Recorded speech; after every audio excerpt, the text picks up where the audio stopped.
Olá! Hoje a gente vai mergulhar num livro de 2.500 anos que, olha só que curioso, é leitura obrigatória não só em academias militares, mas também lá nas salas de reunião do Google e da Tesla. Estamos falando, claro, de A Arte da Guerra, de Sun Tzu. Vamos junto descobrir como é que a sabedoria de um general da China antiga se tornou um manual indispensável para o sucesso no século XXI.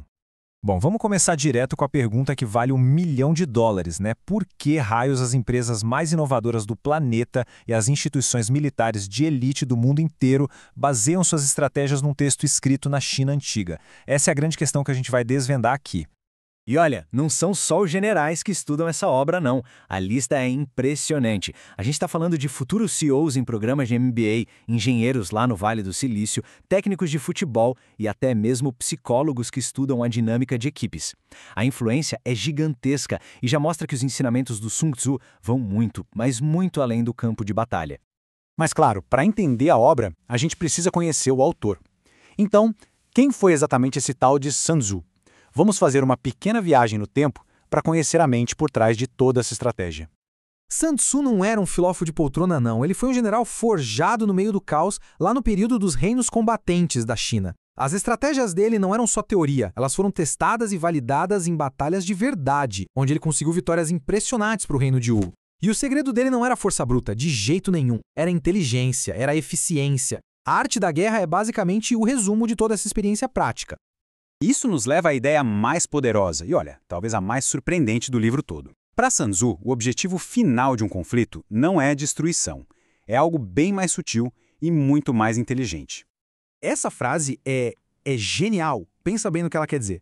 Subjugar o inimigo sem lutar. Isso é vencer em outro nível. É vencer no campo da psicologia, da política, da pura estratégia. É sobre, desarticular as alianças do adversário, abalar a moral dele, moldar o pensamento dele de um jeito que a batalha física, ela simplesmente se torna desnecessária. É a vitória da inteligência sobre a força. Então, como é que se alcança essa vitória sem luta? Sun Tzu nos dá 3 pilares. O primeiro é o planejamento.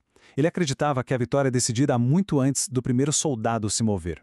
O segundo é a arte de ser imprevisível, de parecer fraco onde se é forte. Mas o pilar que sustenta tudo isso é a informação. Sem ela, o planejamento é cego e o engano não serve para nada.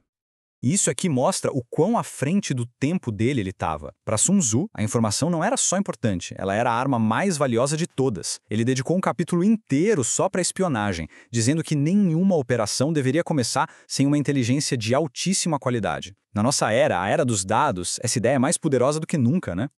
Ok, então vamos fazer essa ponte, do passado para o presente. Como é que esses princípios militares se traduzem para o mundo corporativo, para o mundo da tecnologia, da gestão de hoje em dia?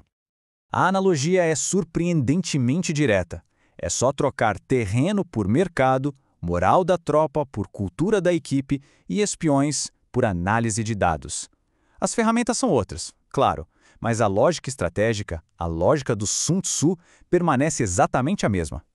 Então, na prática, como é que isso funciona? Vencer sem lutar vira ganhar mercado porque o seu produto é inovador, é superior e não só porque você entrou numa guerra de preços. Conhecer o inimigo é fazer a lição de casa, é análise de concorrência, de dados. E aquela parte sobre a velocidade é a essência da guerra, poxa, isso é a alma das startups. Inovar e se adaptar mais rápido que as grandes corporações. É um manual de estratégia competitiva de verdade. E isso não é só a teoria, viu? Pensem em como a Tesla não entrou numa guerra de preços com as montadoras antigas. Pelo contrário, ela criou um mercado completamente novo, vencendo sem lutar diretamente no campo delas.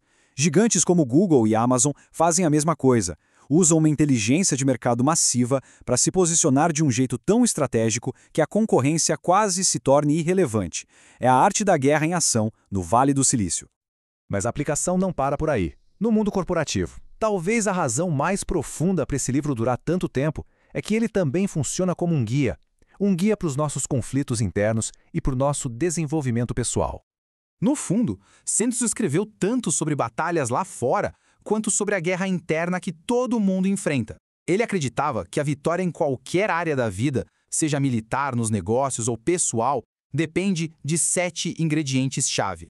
E olha, eles não têm nada a ver com armas, mas sim com autodomínio. E aqui estão eles. Traduzidos para a nossa vida. Preparação é ter metas claras. Informação é autoconhecimento puro e simples. Controle emocional, disciplina, visão de longo prazo são todas ferramentas para a gente navegar os desafios da vida com a mesma clareza de um mestre estrategista. No final das contas, Sun Tzu nos ensina a dominar a nós mesmos antes de tentar dominar qualquer outra coisa. E a gente fecha com um pensamento que resume toda essa filosofia. Seja no campo de batalha, na sala de reuniões ou na nossa jornada pessoal, a vitória mais elegante, a mais duradoura, não vem da força bruta, ela vem da mente. Então a questão que fica é, em qual área da vida a aplicação da inteligência estratégica poderia gerar a maior vitória de todas?